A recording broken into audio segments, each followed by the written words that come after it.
Hello, history students.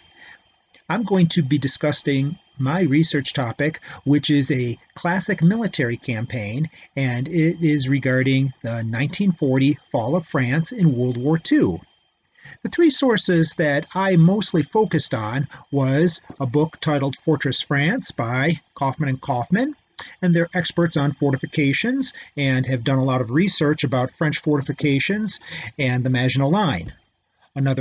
Another book is Strange Defeat by Marc Bloch, who was an eyewitness to the French defeat in 1940. And also a military historian named Robert Doughty, who wrote his book The Seeds of Disaster and French Military Planning Before the War. When one thinks about the disaster that happened to the French army in 1940, one naturally thinks about the Maginot Line and what that was supposed to do. Now, Kaufman and Kaufman, in their work, they basically discuss what fortresses are supposed to do. Most people get the idea in their mind that fortresses are more like the Great Wall of France or something, especially the Maginot Line. And this is a very famous picture of what most people believed the Maginot Line to be like. It looks like some kind of Great Wall of China here, and right on the border between France and Germany. And this is extremely misleading and very poorly done. What Kaufman and Kaufman discuss in their book is the Maginot Line was supposed to basically slow down an enemy attack. And the enemy could still get through the line eventually. It was a series of fortifications, but once the enemy got through the line, the French mobile forces would be able to contain and pinch off the enemy force.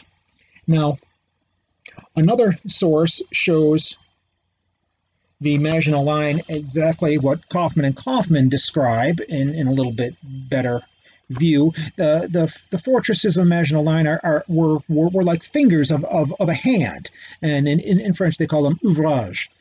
And these ouvrages are supposed to slow down an enemy, and then once the enemy gets through, the French forces will know where they're coming and be able to stop them. Robert Doughty, in his book, what he does is he discusses in length about the French armies, how they planned for a war that was very different from what the Nazis had in mind. He says that the French army, in short, had formulated a doctrine, organized and equipped its units, and trained its soldiers for the wrong type of war. Now, French military leaders had been very much indoctrinated at Saint Cyr, which is their military academy like West Point, by one of their classic military theorists named Jomini, who wrote a classic textbook called The Art of War.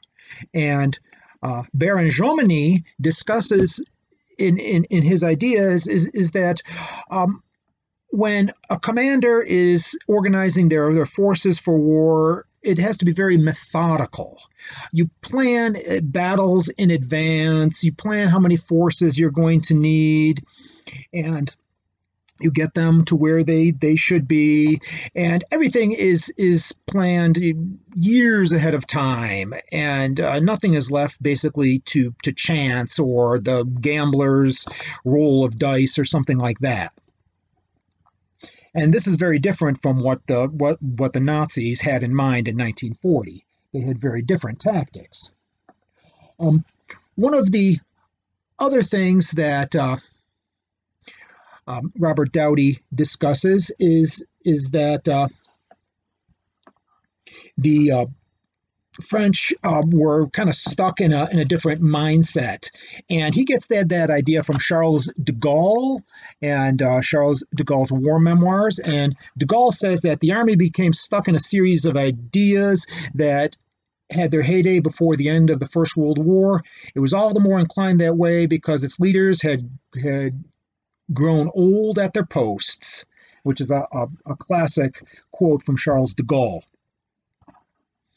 Also, the difference between what the Nazis were doing in 1940 and what the French had done also comes from Marc Bloch, Strange Defeat. And Marc Bloch discusses in a very famous quote that from the beginning to the end of the war, the metronomes at headquarters were always set at too slow a speed.